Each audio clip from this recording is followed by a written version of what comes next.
Welcome, friends, to another episode of the RUNEGADE Podcast, where we chase the wild edges of endurance, unravel the threads of human potential, and remind ourselves that every stride forward is a rebellion against the ordinary. If you like what you hear, subscribe to our YouTube and follow RUNEGADE on Apple Podcasts and Spotify. We bring you RUNEGADE at no cost to you, our friends, our listeners, and your engagement helps grow our podcast reach. Today, we're stepping into the presence of a true architect of the possible. Bill Rodgers, the one and only Boston Billy, the man who, without ever asking for the job, ignited the modern running boom and turned a few easy miles into a global movement. 4 Boston Marathon victories, 75, 78, 79, 80. 4 consecutive New York City Marathon titles, 1976 through 1979. A 2:09:27 American record that stood like a monument for over a decade. Bill has more than 60 race wins, hundreds of thousands of lifetime miles, and multiple years as track and field's #1 world marathoner. But the real story, the chain-smoking grad student who found salvation on the roads, it's all laid out, bare in his unforgettable memoir, Marathon Man, my 26.2-mile journey from unknown grad student to the top of the running world. A book that's less trophy case and more about bearing the soul behind his journey. It's about how running became his meditation, his rebellion, his community. And here's what every runner can learn from Boston Billy. Mileage is the ultimate teacher. Embrace volume with humility. Joy is the secret sauce. Race with a smile, not a grimace. Community is the real finish line. Invite everybody to the party. Trust the body's wisdom over the gadget's noise. And keep showing up. Bill Rodgers, welcome to the RUNEGADE. Let's lace up and let's go deep. Hi, I'm Bill, and I'm a RUNEGADE. Let's roll out the red carpet. Hi, good evening. Good evening, Todd, Mark. How are you doing? Okay, Bill. Wonderful. Awesome. Well, we really appreciate you coming online with us tonight. Thank you so much. Absolutely. We love your book. Hopefully. Yes. Mark and Todd, I call it my international bestseller. Wonderful. I know Your Todd's job's been just a talking about it humor. for a long time. So Well, Bill, we are actually quite humbled to have you join us. And we view you as running royalty. A lot of folks can point the running boom, the popularity of running, to you and your amazing running career. And I love The Marathon Man, the book. It's a great story narrative of your journey from an unknown to the top of the running world and continuing running all the way through the decades. And I think it's a testament to how running should be. We're really happy that you joined us, and we're quite humbled, to be honest with you. Thank you. Well, thank you for having me on. I just, the book, I don't know how the idea, it wasn't my idea really, but I felt it came to me, and I did it with a professional writer. I wouldn't be able to write a book myself. I'm Mr. ADHD, I'm all over. I could too. concentrate in the marathon, but not writing, well, it still turned out an amazing product, right? So, I mean, that's just wonderful. A great story. I mean, like, it's just such a wonderful thing. So, Thank you. Again, really appreciate it. Sure. So, Todd, I don't know if you want to kick off or. Sure, I can kick off. Bill, I thought I pulled a quote from the book, and I thought maybe we could start there. And it said, "The marathon doesn't care who you are. It'll break you if you let it. But there's strength in letting yourself be vulnerable, in admitting that you're human and pushing through anyway." Maybe you can share with us the time the marathon broke you. Yeah, absolutely. I think I've done about 60 marathons. It wasn't a plan. The marathon it's very catchy, as we all know now. It's becoming even more and more popular, and I think it will continue into the future, Todd and Mark. And, I was just talking about my early days as a marathoner. I dropped out of my first marathon. That was Boston. I didn't know how to pace myself. This is 1973. There's no pacers. There's no water on the course. It's held at 12 noon. It's hot. All the bad things that could happen, and I made it to the top of Heartbreak, and my friend Amy Burfoot, my former college teammate who won Boston back in '68, had warned me, lie low, and I didn't, because you got that big down. We all struggle down the big downhill, and you want to go, and I lived about 3 miles away. I walked home to Jamaica Plain where I lived, and said, to myself, I've got to move to California where it's warm weather, so I could train there. Unfortunately, had no connections out there. This is before Mammoth started, and the USA Track and Field funded Olympic training for the marathon, and Meb and Ryan Hall and I think Dana Castor and others really were able to benefit. And you can see that funding is important, to keep aiming high. But for the marathon in general, I see it as you gotta have fun with it. You gotta find what you want and everything. And I ultimately loved the Boston course, and ran it 17 times. I dropped out 3 times, all in the heat. So I think we all have great experiences, because when you see the finish line, and for years I waited after I kind of retired marathoning at the finish line to see the runners come in at Boston, just to see their faces, their reactions. It's phenomenally positive. That's what I love about our sport.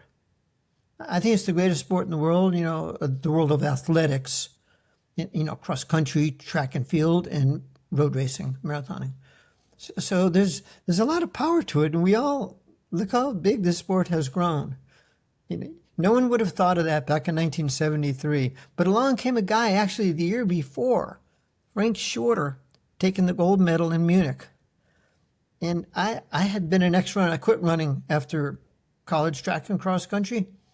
And it was a very tricky time in our country's history and everything. And so I was working in a hospital in Boston, but I'm originally from Newington, Connecticut, just outside of Hartford, But I knew about Boston because Amby Burfoot. I was his roommate when he won the Boston Marathon. He was a senior at Wesleyan University, Little Division III school, Middletown, Connecticut. He came back to our room. We were all at a track meet against University of Connecticut that day, and we knew Amby it was like a Wednesday or something, because Boston wasn't frozen solid on the Monday then. And suddenly we got the word, Amby won.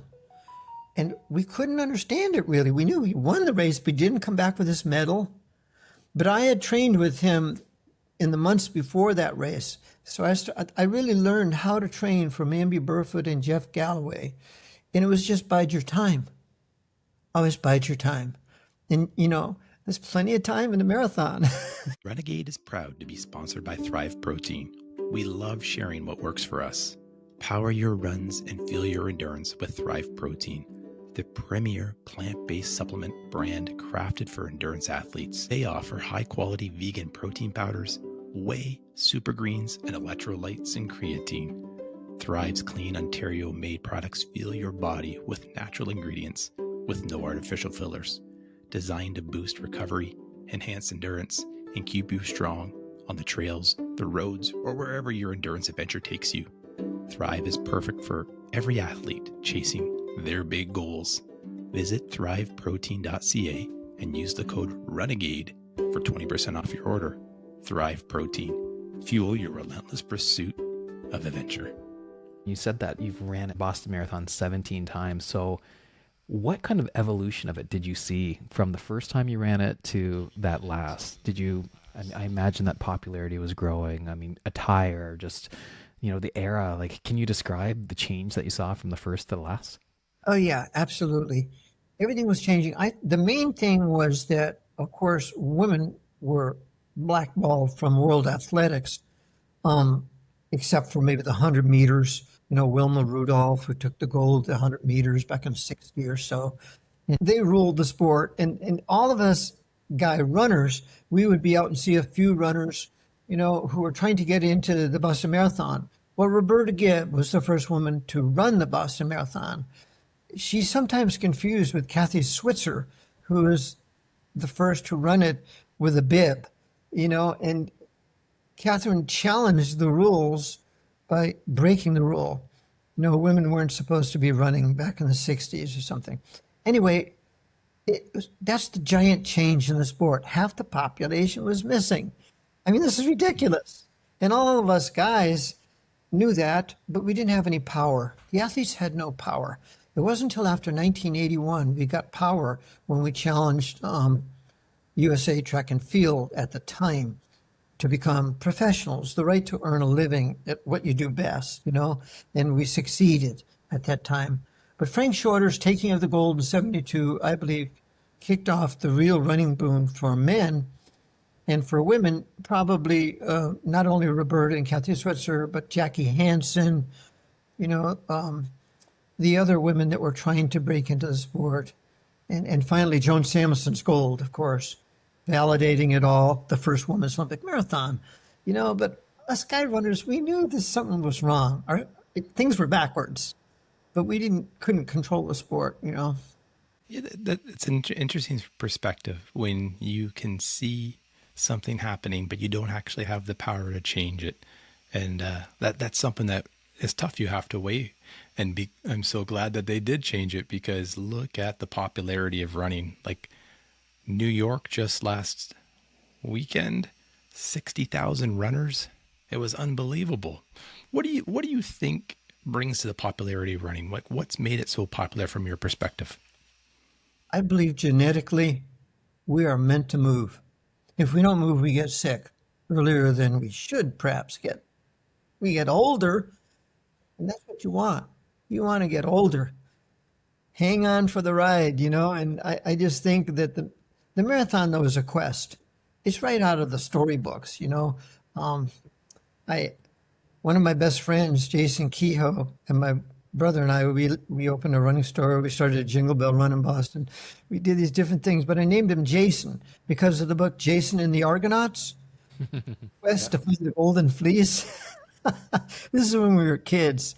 So you gotta have, we all have this in us, this kid-like thing. We have the fierceness, and I love your shirt there, Todd, JFK on it. And the day he was shot, I went out to our local track and ran a mile on the track to try to break the 5-minute mile, And so we're all motivated by different things, but overall, we're all pretty much the same. And, but it's very exciting, this sport. And I think, we don't have the kind of, I don't know, maybe the sports writers on our side as so much. Of course, take a look at the sports that are most powerful in the United States. But I think this sport is going to become one of the most powerful, and has, simply by looking at its past, where we've come over the last 50 years and where we're going. And I see the same thing is happening in soccer. Women are coming into soccer and they're getting their own stadiums. That's happening here in Boston. So we see all these great changes. People want to have control over their lives a little more. And I think with running, you can do it. Absolutely. I was going to say, one of the things I read is that you admitted in your book to smoking cigarettes the night before college races.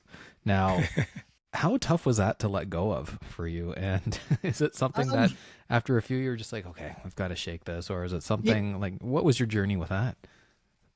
My situation was in high school. I was not a drinker. I didn't take drugs, nothing like that. When I went to college, I think I got drunk once, once or twice. But I wasn't really a smoker till what happened was when Jeff Galloway and Amby graduated from Wesleyan. I was like the top guy on the team or something, but I'm not really a leader. I'm more of a follower, I guess, and I miss them. And so I lost my focus a little bit. But my senior year, what happened was Amby Burfoot, he would always tell me when summer break was coming, he said, Bill, when you go, this summer, try to run, 5 miles every other day, something like that. I didn't do it ever, never in high school, not in college, till my senior year. And then I started running 5 miles. I remember those. And then I ran a sub 9-minute 2-mile indoors my senior year. Right after that came the national student, 700 colleges in America shut down, protesting the Vietnam War. And suddenly there was no more college. There was no more running. That was it. So I started smoking around then. I guess I was replacing one habit with another. I moved to Boston, which was overwhelming to me. From a smaller place, Newington, Connecticut, a great place, but it overwhelmed me. And but after a little while, Todd and Mark, I got a great break. First, I met Jock Semple, who's not all a bad guy, and I'm glad he and Kathy Switzer became friends later. He loved the marathon, but he felt he had to protect it. And because in order to put on a marathon, you have to have a license given to you by World Athletics. And he felt he was in control of the race and rule was being broken when a woman jumped in or something.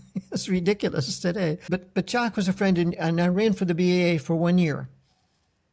And but the problem was I didn't have a car and no one else did either, so I couldn't go to road races. So I found out there was a new track club being formed in Boston, formed by Jack McDonald and Bob Seveny. Bob Seveny, interestingly, he was a Vietnam vet and a very good runner.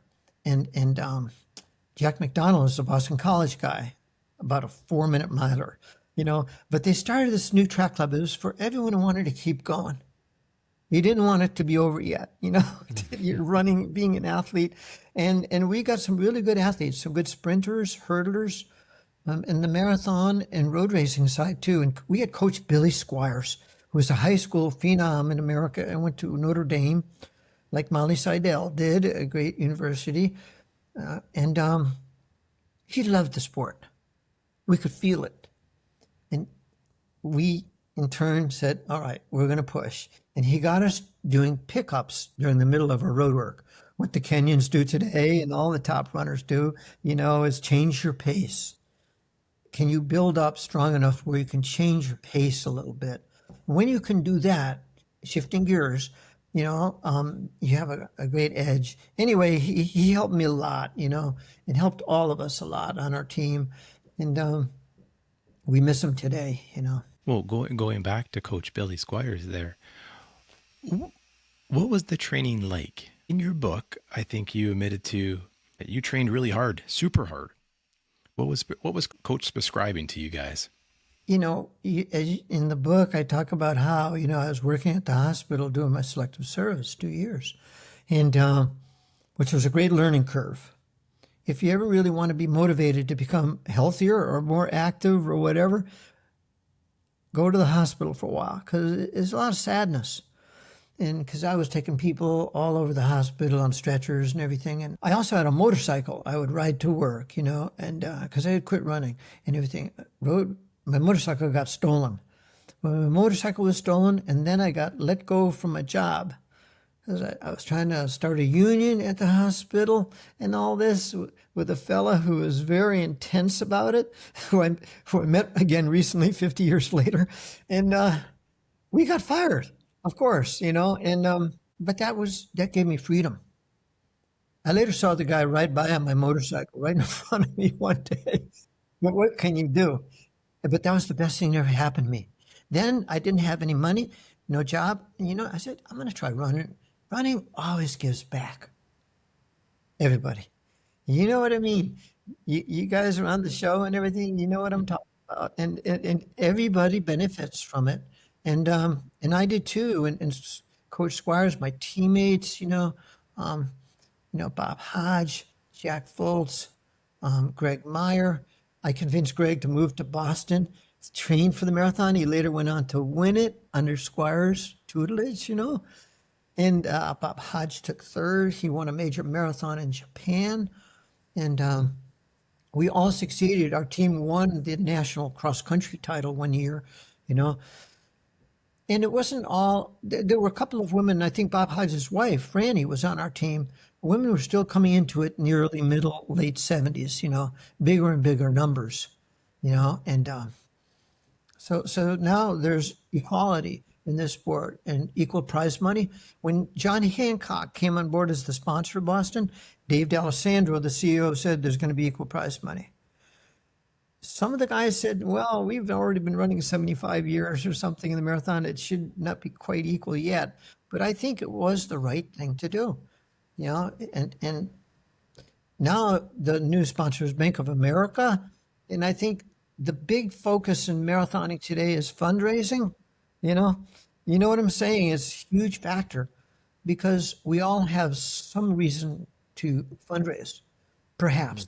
And for the runners who can't qualify or whatever, I think about 6,000 out of the 30,000 at Boston can have a bib.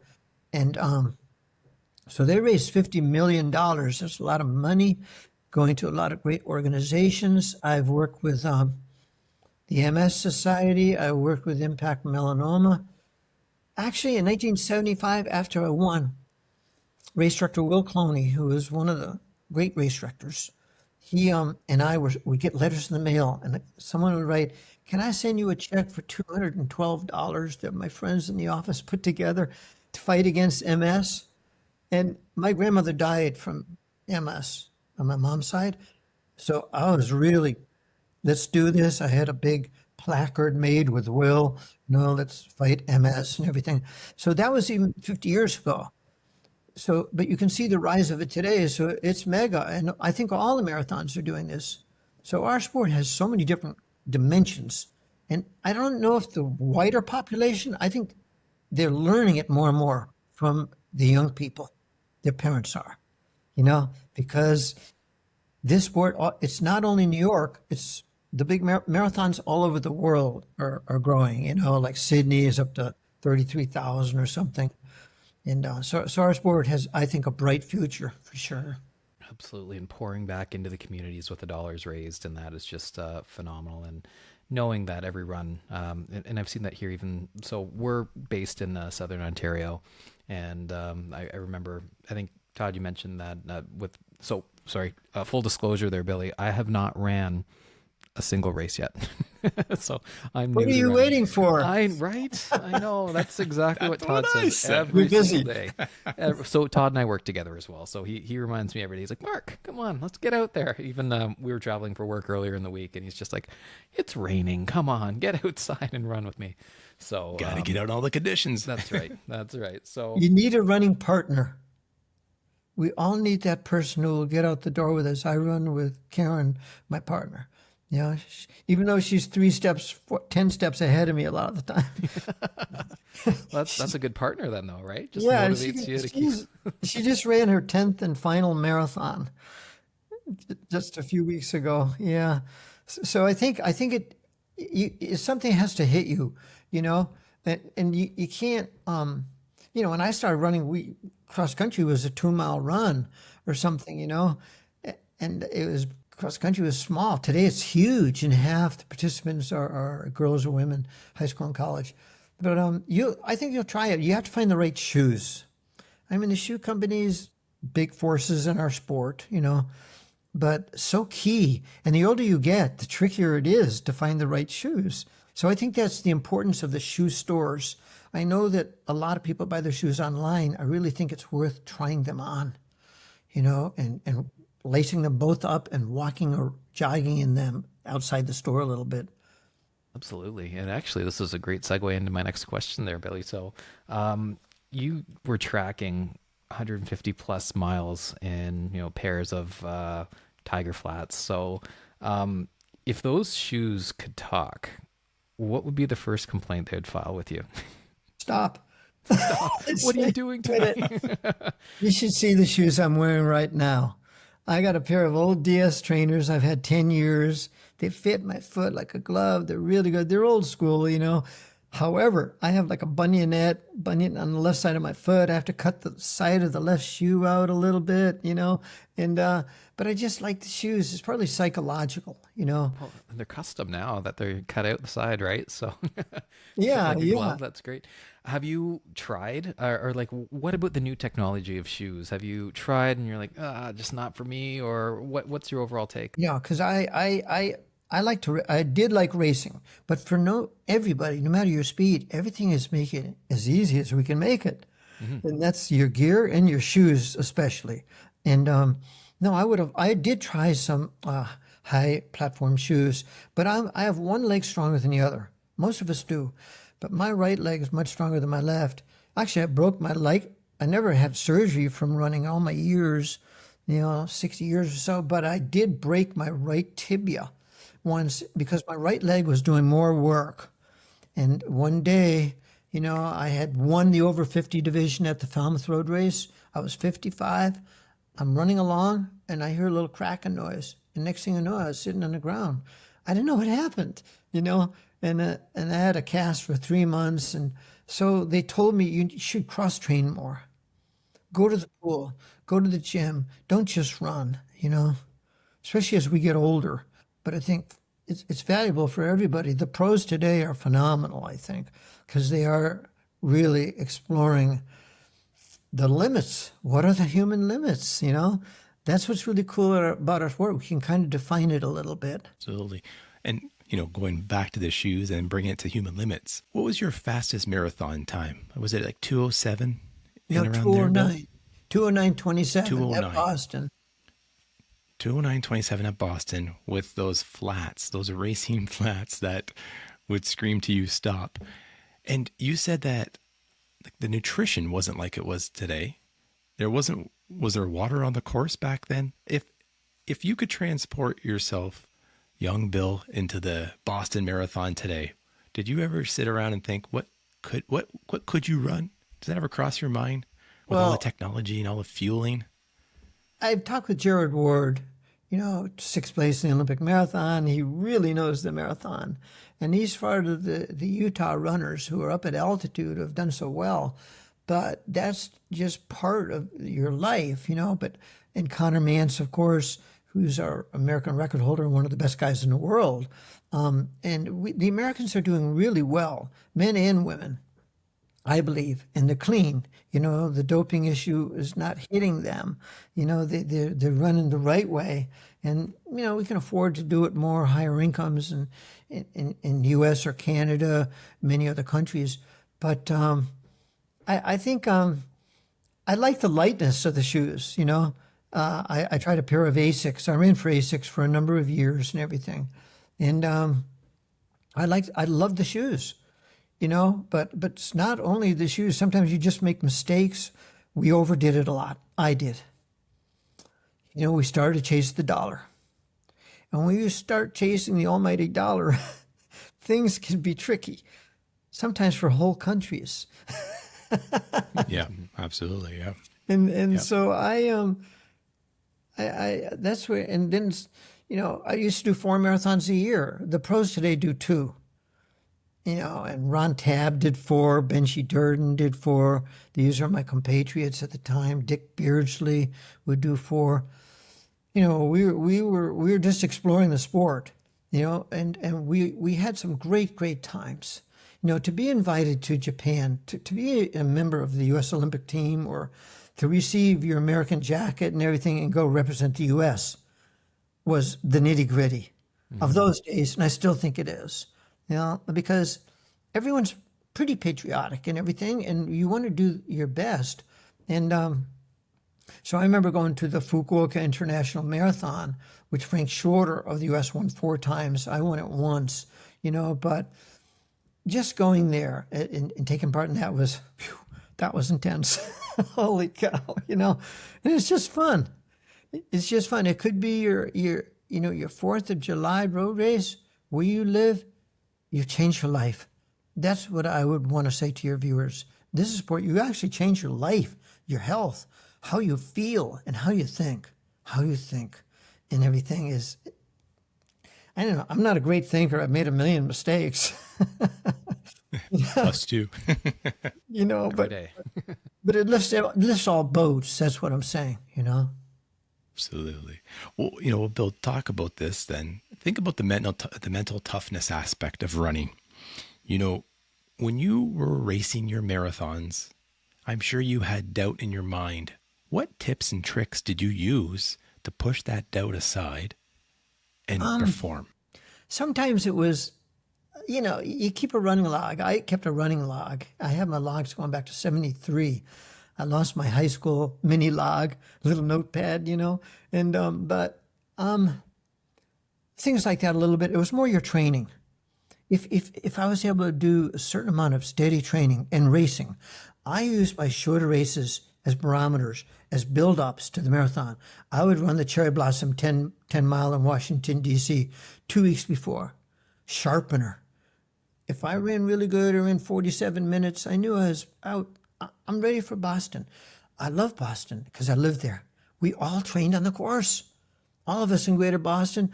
Now, the Dana-Farber group of 500 runners coached by former Boston champion Jack Foltz, they run the course. Huge numbers of people train. Once you can, if you have access to the course, if you live in New York, you can train New York, Central Park.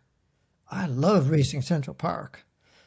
Once I really got beat up there and dropped out in Central Park, I was trying to duke it out, trying to win the over 40, and a very determined Polish guy kicked my butt. I couldn't believe he was running so fast. I tried for 20 miles to stay with him. I dropped out to 23 miles. I was just whipped. And this is the marathon, you know. Wow. Well, Bill, take us back to 1978 again. And what is the best post-race food that you could have after a big race like that? Like, what did you fuel up with afterwards? Do you remember? Yeah, I like quesadillas with cheese. You know, I like all the tasty foods in the world. We all do, you know. And it was a great time to have your favorite food, like a cheeseburger after the race or something, you know. And but exercise science today, you know, the pros are probably much more careful. Some of them are really intense, you know. But I think we all have we want to celebrate, you know. But we know more about diet. We know about how to train coaches today. I had good coaches all my life. In high school, Coach Frank O'Rourke at Newington, first coach ever, first year they ever had cross country. Then at college, we had Coach Elmer Swanson, who was very mellow, very low key, but smart, and didn't push us too hard. I think the best coaches are the ones that take a look at you as an individual. And some runners are a little older. When I was 18, I wasn't really 18. It was more like 16 or something. I couldn't push too hard. But someone like Art Dulong from Massachusetts High School, Randolph High School, who went to Holy Cross. In high school, he ran a 4:04 mile. I mean, he was born with a tremendous amount of talent, but I read his story a year or two ago. He was trying to get a scholarship. At night, he would do a couple hundred push-ups. This guy was strong as heck. The most push-ups I think I've ever done in my life is 20 at a time.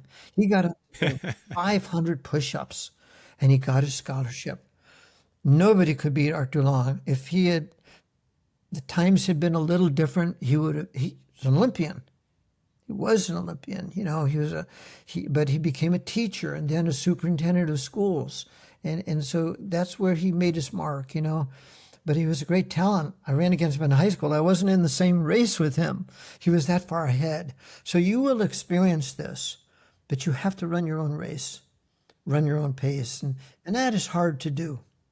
So if you can have a running partner, I told you how I dropped out in my first marathon. I was pretty bummed out. Ooh, sorry, Mark. I knocked it out there. I don't know. There we go. Oh no, I can still see you.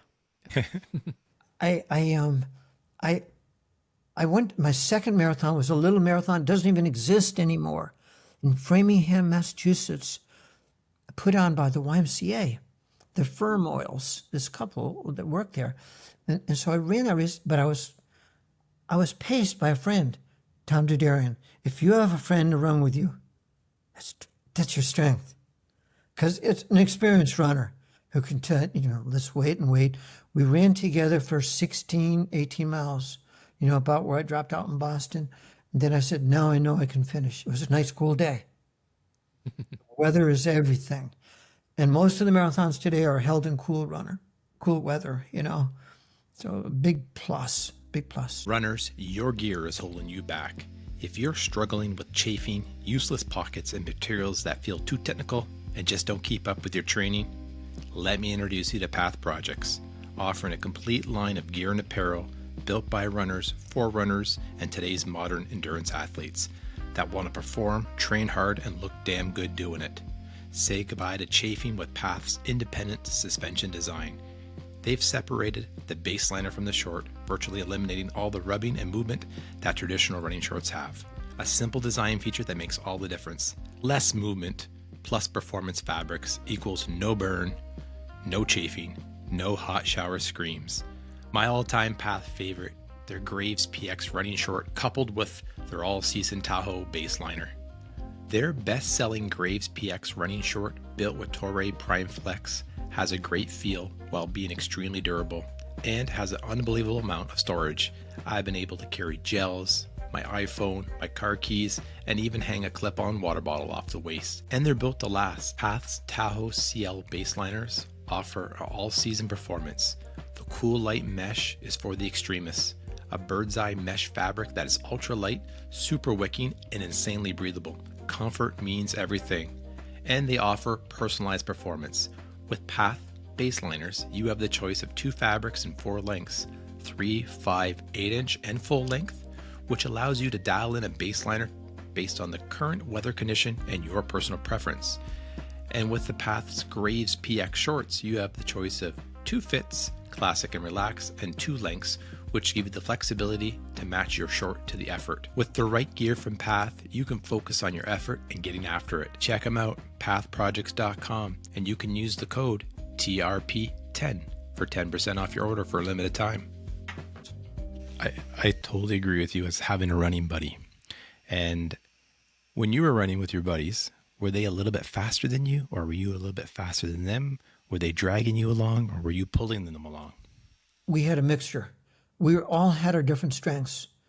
Greg Meyer, I couldn't stay with him on hill repeats. He was about a 4-minute miler at University of Michigan.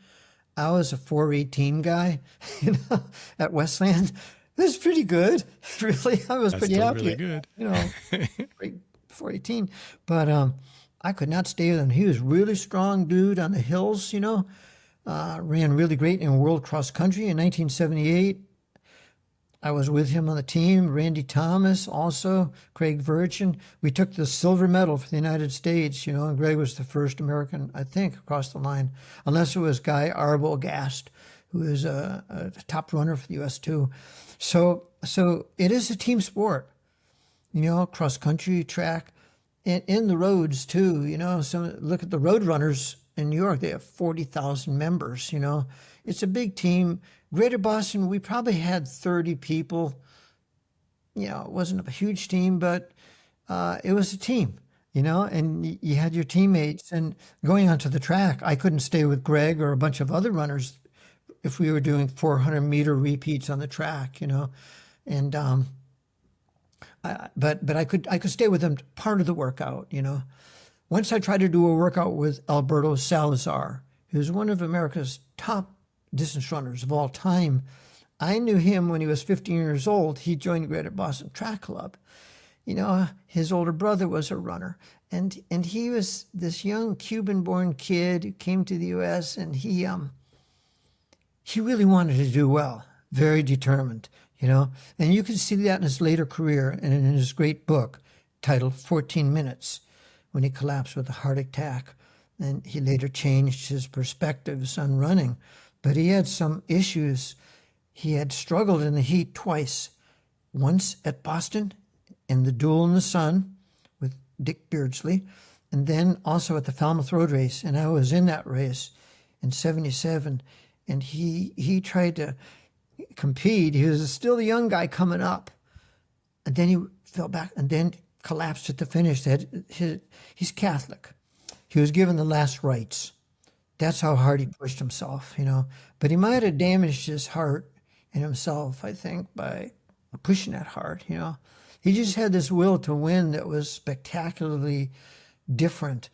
I couldn't push myself that hard, but I remember doing a track workout with him once, and we did like 6 times a mile. I did 5 miles with him, Then I took him through half mile. He wanted to do a 4:22 mile, his last mile. I took him through in 2:11, and then that was it for me. I was annihilated. I went over to the side. He finished that with his 4:22. Then I thought he was done. No, he put on his spikes and he went over and he started doing repeat 200s on the track. So Alberto was always willing to push himself a little bit harder than you, whoever was there, because that's our sport. At the top end, it's very fierce. Not that there's not friendship. There's friendship, and we all shake hands. But that's really why I chose, or that's why I liked road racing more than track. I liked it that at the start line you shook hands, and at the end you shook hands. The once or twice I threw down my award medal to the ground, I was mad. Sometimes it gets the better of us. Well, I want to go back to something, Bill, because maybe this is the universe that brought us together. You talked about running in the heat in the sun. I'm the worst in the heat in the sun.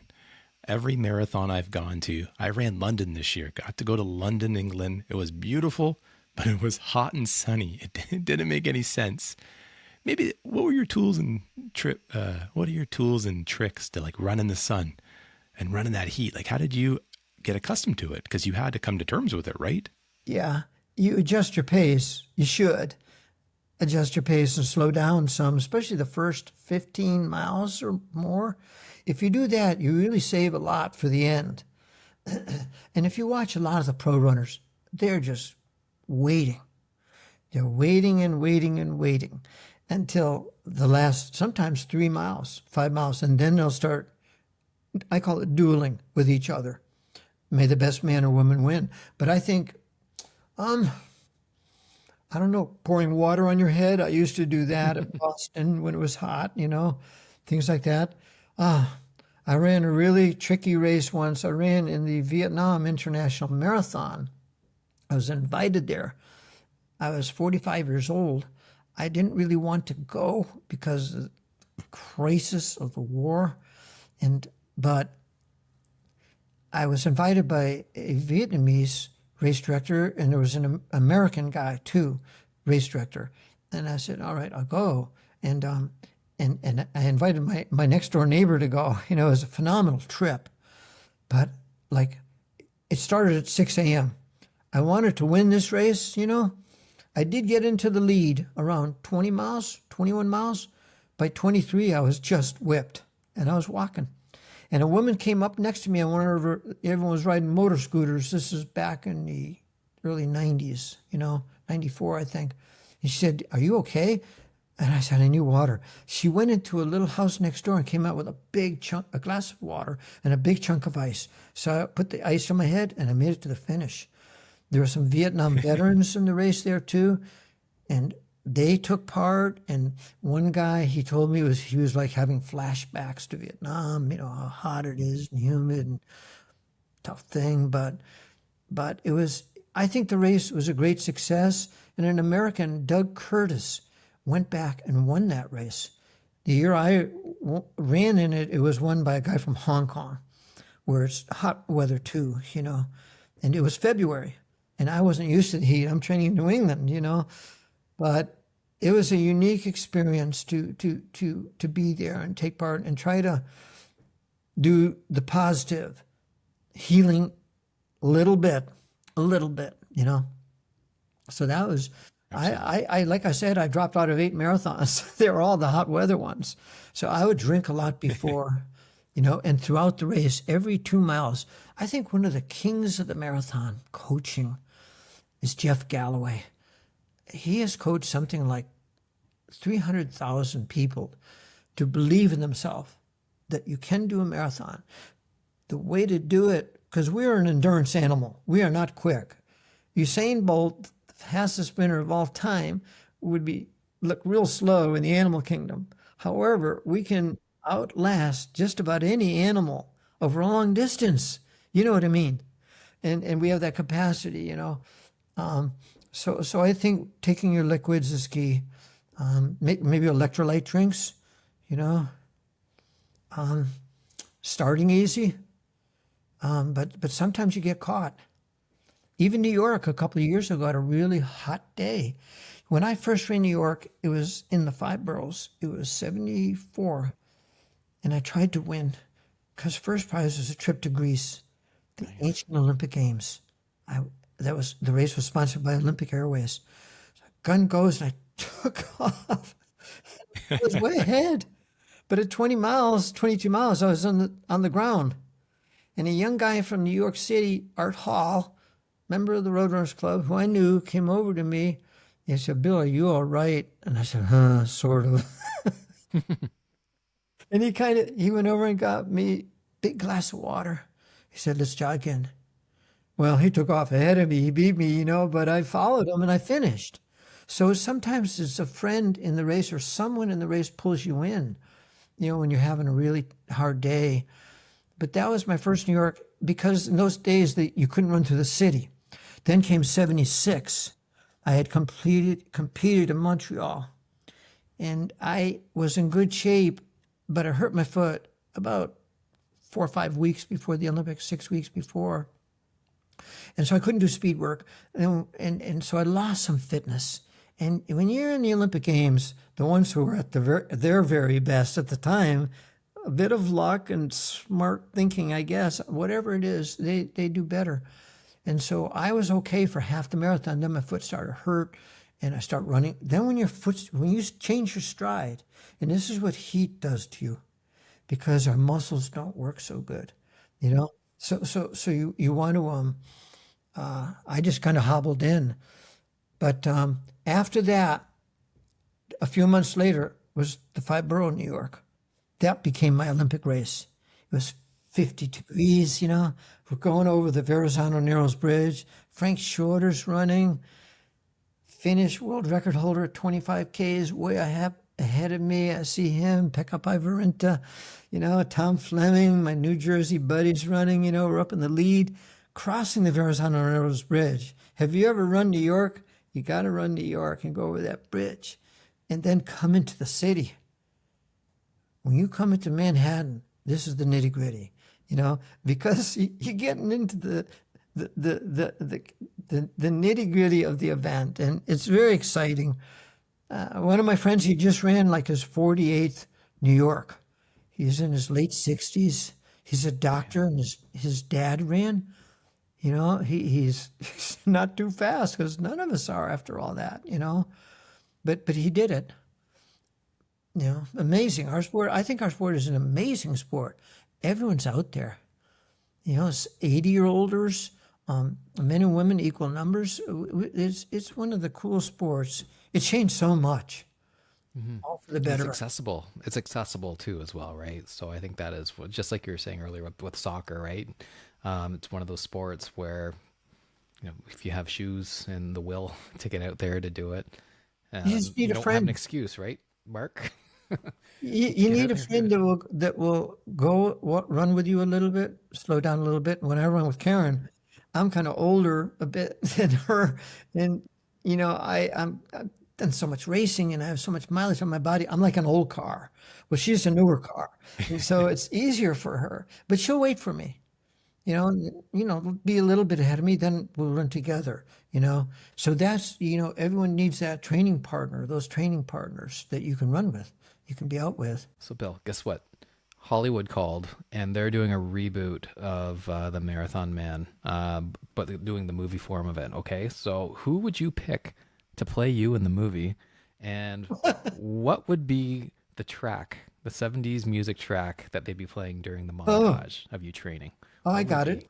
I would pick Jared Ward.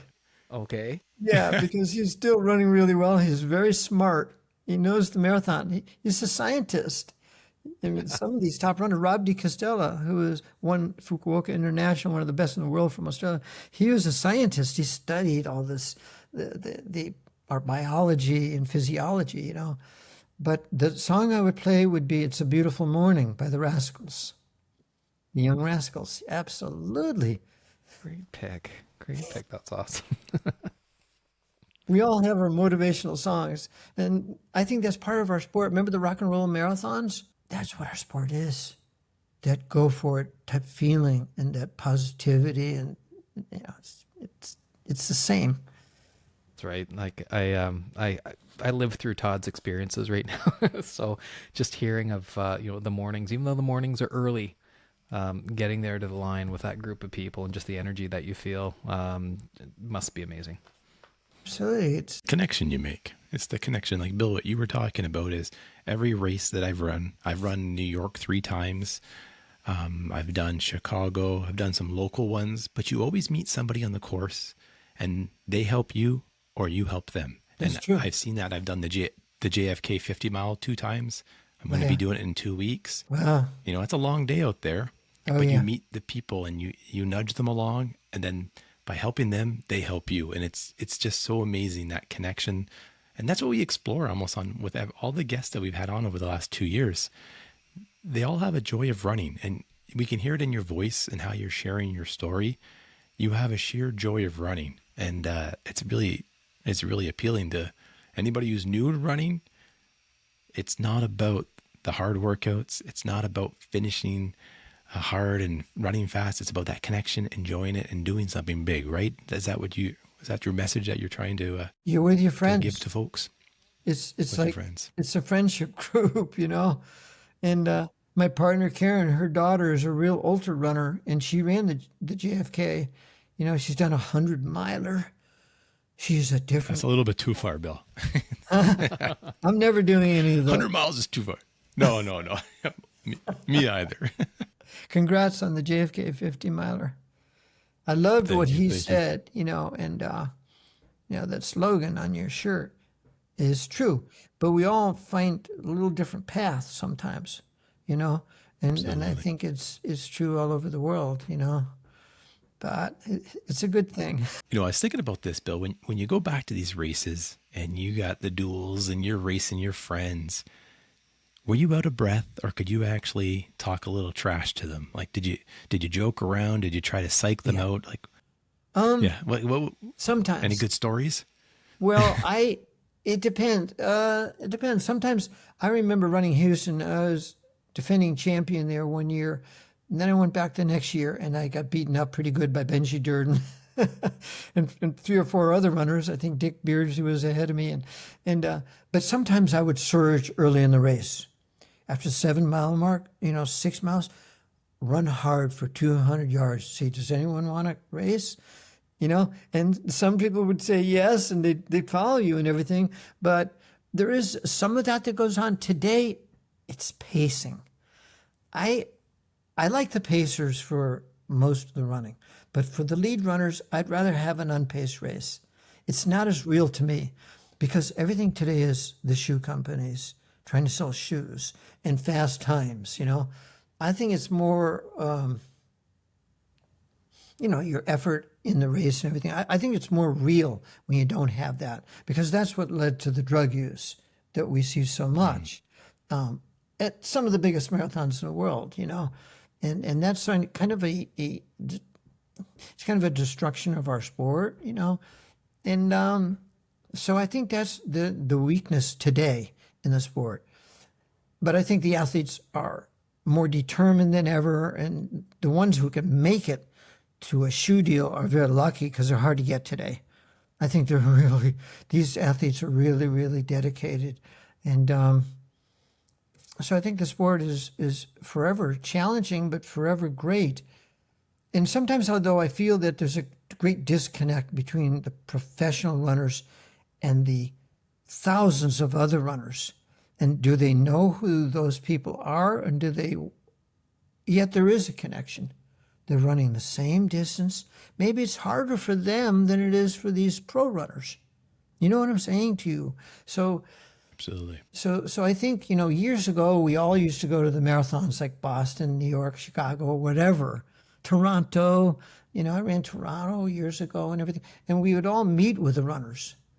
But now it seems like at Boston, only Adidas can be sold there. And the race selects a few people to talk with, to do clinics, And it's like, I don't know. I think it was in some ways better years ago because you could meet runners more. Today, everyone's, the pro runners go hide in their rooms, I've seen that happen. They don't want to meet everybody, and we used to meet everybody at the expos, stay there a couple hours, do that sort of thing.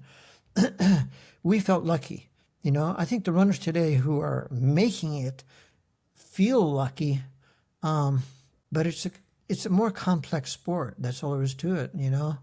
And I think I'd like to, hear what some of the other athletes say. Most of the athletes I know agree with me on that. But running is booming, and that's the best thing of all.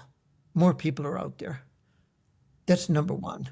Absolutely. Definitely. Absolutely. And speaking of feeling lucky, I know two guys on this call that feel very lucky that we've been able to spend this evening with you, Bill. So this has been absolutely wonderful. And, as we kind of go towards the close of our discussion and our chat today, I was just wondering if you had a gift of advice for the aspiring runners and for those who are lacing up their shoes tomorrow. So is there something from your international bestseller book, Marathon Man, or a sentence or two that you would like to leave the audience to inspire us to keep running forward? The number one thing I believe is, already, have fun with it.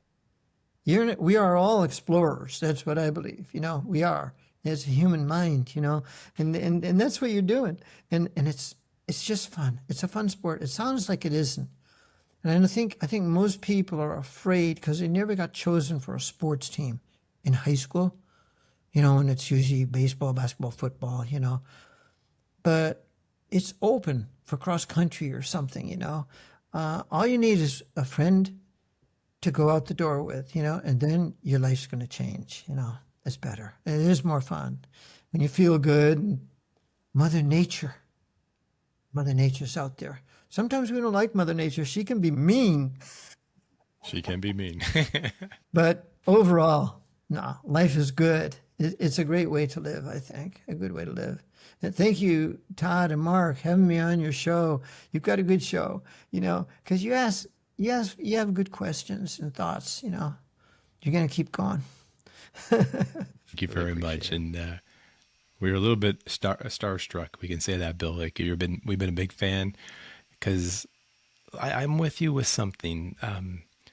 I would say the top in the world, like the top athletes that we've come across, they seek that connection with others, with runners, with people, and they perform at the top. And I think maybe that's a little bit of why they performed at that top, is because they give energy, but they can take it from folks too. And maybe if you put yourself in a room and isolate and lock yourself out from all the other runners, you're missing out on this.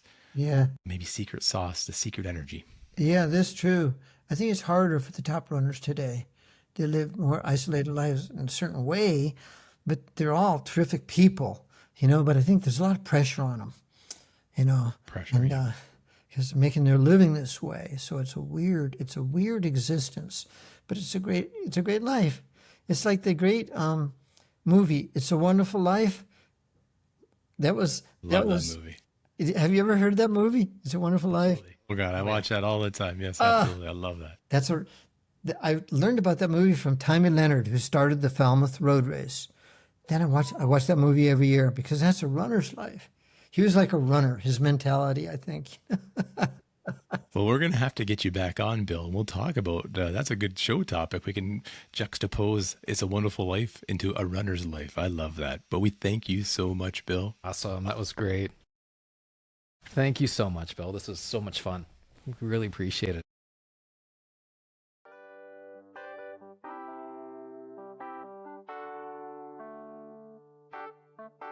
And we thank you for listening to the Renegade Podcast. Each episode, we dare to practice the lost art of conversation to better understand this thing we call life and the human connection that we have with running and endurance sport. If you enjoy the Renegade Podcast, could we ask for a favor? Head on over to our YouTube and click subscribe. And like our podcast on Apple Podcasts and Spotify. Your engagement helps keep the Renegade Podcast growing and going. If you have a show idea, a comment, we'd love to hear from you. Send us an email, runegadepodcast@gmail.com. That's RUNEGADE podcast@gmail.com. We have a great list of guests coming up that we're looking forward to sharing another conversation with you. Head on over to our link tree, check out our sponsors, our friends of the podcast. We have great discount codes that, thanks to them, they're offering you, the Renegade listeners, to save some money on the best running gear, apparel, fuel, and nutrition. We thank you for listening. And remember, in a world of runners, be a renegade. I close my eyes and dream.